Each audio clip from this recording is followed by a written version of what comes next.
What's going on, guys? I'm back, and oh my gosh, I'm so glad to finally get to the game. The game that I have been wanting to review this entire time that I've decided that I wanted to do Assassin's Creed reviews. Now, this game, Assassin's Creed Revelations, is the shit. This Assassin's Creed game for me was the shit. It was the bomb. It was the most highest paid thing out there right now. This game had it all. This game gave you a great characters. This game gave you coming back characters. This game just gave it all to you. It's poured its heart out to you. It gave you a full trilogy. It did its job. It made sure it delivered what it needed delivered. It made sure to wrap up what it needed to wrap up. And we are going to start talking about this. Now, Assassin's Creed Revelations. Assassin's Creed Revelations. So, after the events of Brotherhood, we are in a coma as Desmond Miles. And Desmond Miles, he basically wakes up in the Animus while he's in a coma, and he's there somehow. I'm not going to explain that, because it wasn't. Anyway, we find out that Subject 16 is in the same Animus with him, and it's up to Subject 16 and Desmond to figure a way to get Desmond out of the Animus. So yeah, basically, Desmond is stuck in the Animus, and he needs Subject 16's help to get him out of the Animus. And the only way to do that is to finish Altair's and Ezio's story, because his brain is scattered after what happened with Lucy and with what happened at the end of Brotherhood. So then the game opens up. Wonderful, beautiful opening. Ezio, old, he's got some gray. He comes to Masyaf, the old home of the assassins where Altair used to live, and he starts seeing visions of him, and he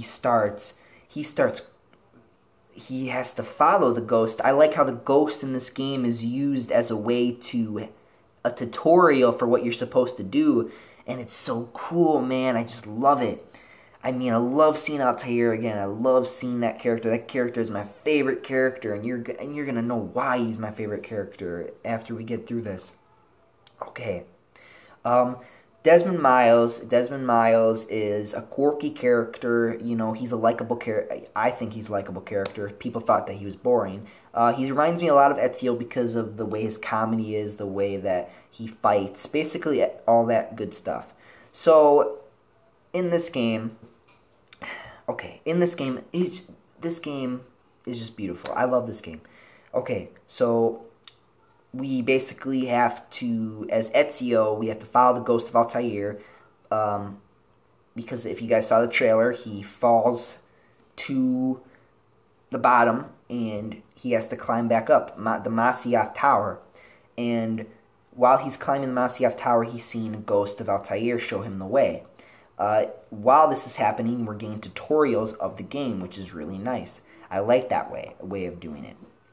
So then we finally get all our stuff back. The blade, one of them is broken, so again, there's an excuse for a reason why we only got one blade now.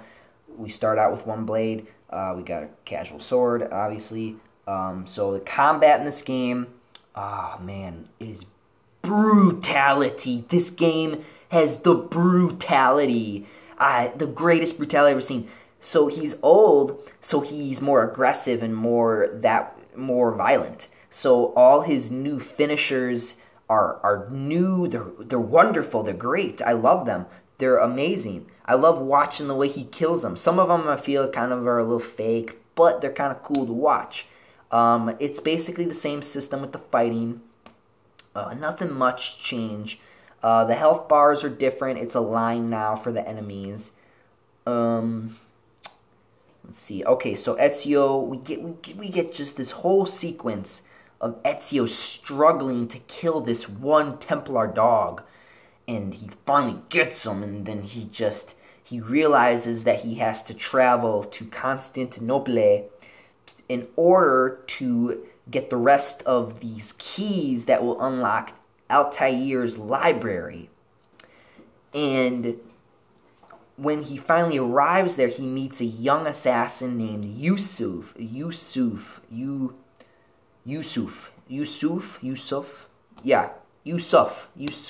Damn it. Okay, the dude, basically the guy who's not with the hood, he basically he's way quirkier and way funnier than, in my opinion, than Desmond. He's more that way. He is basically our guide to these new blades and these new ways in Constantinople.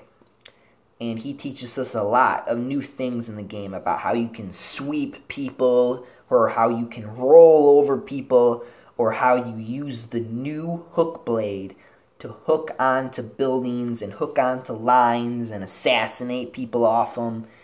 It's just amazing, and it's amazing.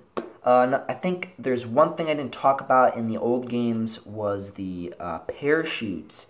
The parachutes in that game in Brotherhood were awesome. They were a great addition to Brotherhood. I don't understand why. I'm sorry I didn't get around to talking about them. But in this game, they return. They're just as similar as they were in the last game.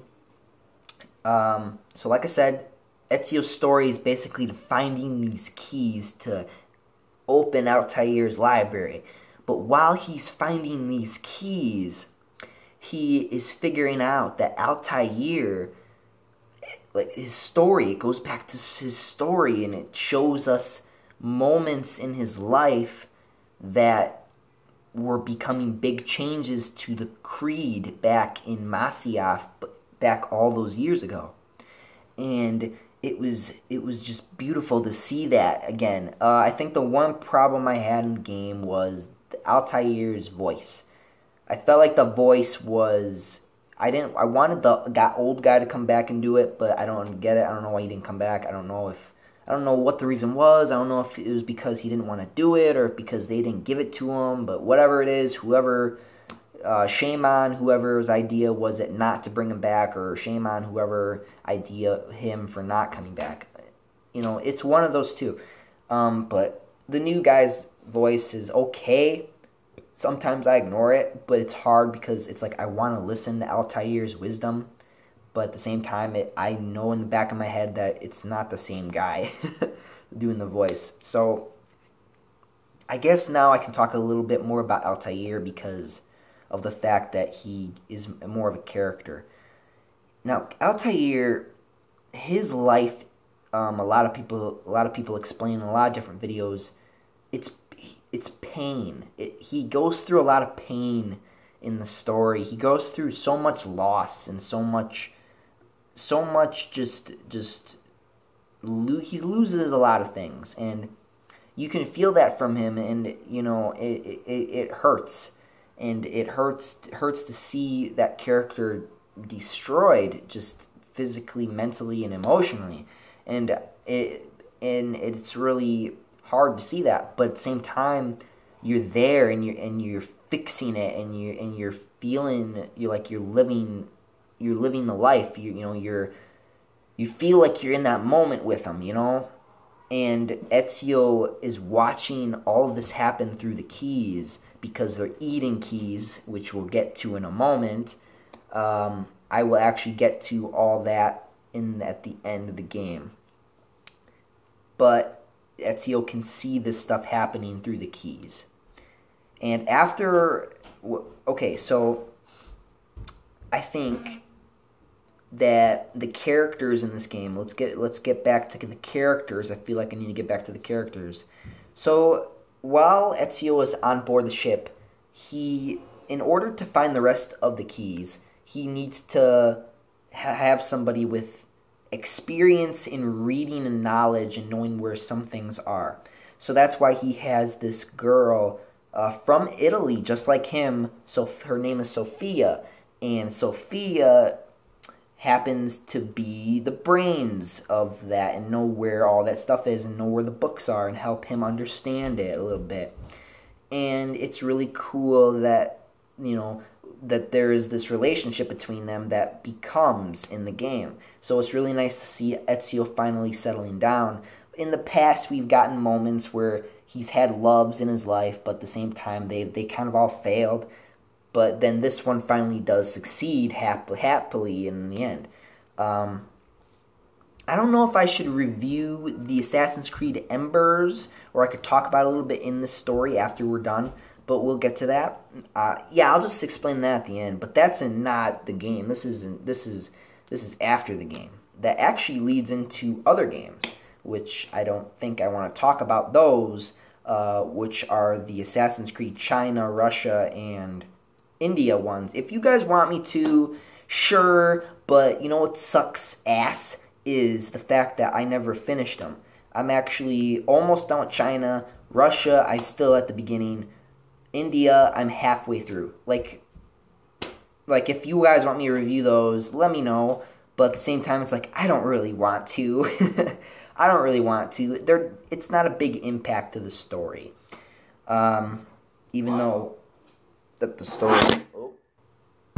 The bad guy in the story is kind of your typical bad guy. He's not, I mean, there is a twist. We do find out that the bad guy is a family member to someone we meet on board the ship that we come from to Constantinople, and we make allies with him, and we find out that this guy is the Templar who is pulling the strings. So that was a good little twist. I was unaware. I didn't really know until I started seeing a little bit of suspicion in him.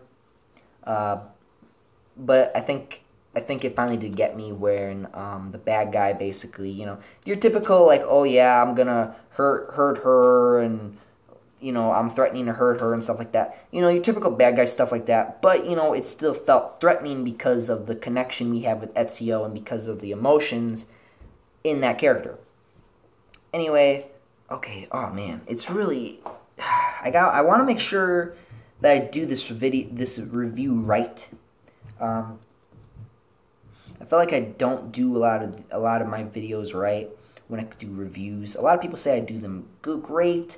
A lot of people that's actually it. But I really want to talk about this. Okay, so I will talk about Altair now because Altair, it's all story elements for Altair. So Altair is basically after what happens in Masyaf. The second mission actually is when Altair basically has to burn his mentor's body because he doesn't know if it's a fake. So he has to make sure, but then there's some other assassins being like, "Hey, we can't do this. This is not what we do. People don't do this." So it's hard because he's sitting there and he's trying to deal with the fact that he's trying to settle the other assassins down because the mentor is dead. He has to step up because no one else can. So what the fuck was his name? Damn it. Old man. Salim was his name, right? No, Abbas. His name is Abbas. No, I got the wrong. It's Abbas. And Abbas, he feels so betrayed by Altair. He feels like he keeps things from them. He feels like that, that he's wrong and he's right, basically. So, he pushes him over. He takes the apple. He climbs up to one of the buildings, and they're just arguing, but then he can't control it. It bursts, and Altair has to climb up there, and he has to climb and get the apple without getting hurt by the apple's beams. So it was never really explained, but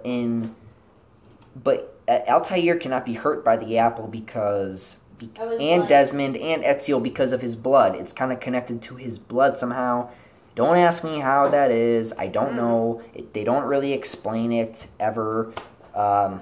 So that one is kind of okay. But after he gets the apple from Abbas, and then that's it. That's the end of the level. So then we're going to go to the next level because I just want to focus on this story because it's just a beautiful story. Old man. This one is kind of an older Altair. This one is kind of actually, I think, Ezio's age almost about when this happens. So him and his new wife, well, not new, but you know what I mean, Maria, who we see in previous games, we find out that Altair has a son. We find out that he also had 2 sons, but then we find out that that son was executed. And then when they go to confront Abbas about it, one of the guards tells Altair that he ordered, that he told his son, that the guard told his son that he ordered him to die. And Altair was so pissed, he just started using the apple to just to make him almost kill himself. And then Maria's like, no, don't do that. Then that asshole stabs her, and then he just stabs him in the neck, and Maria dies, and then he has to run out of Masyaf while his own assassins and brothers are attacking him. And then his oldest son comes, and he finds out that his mom was killed, and they have to run and leave, and then that was the end of the level. So then we get to another great level where Altair is older. He's like in his 60s, 70s. He comes back 20 years later after what happened, and Masyaf is a mess. The assassins are kind of split because some of them still believe Altair, some of them are with Abbas. Some have even broken the creed. Altair finds out, and he says those people gotta die because they don't live by the creed anymore. So then while we're just walking through old Masyaf, we're seeing the way it's changed, and we're seeing how these guards have just, these captains are usually the ones who pull the strings. While to the last captain that we were walking to, he changes his mind. He's like, hey, you're right, let's go get him. So then they go in, or Altair goes in, shoots Abbas, kills him, and then we get that moment where, they're talking, they're finally getting time to talk.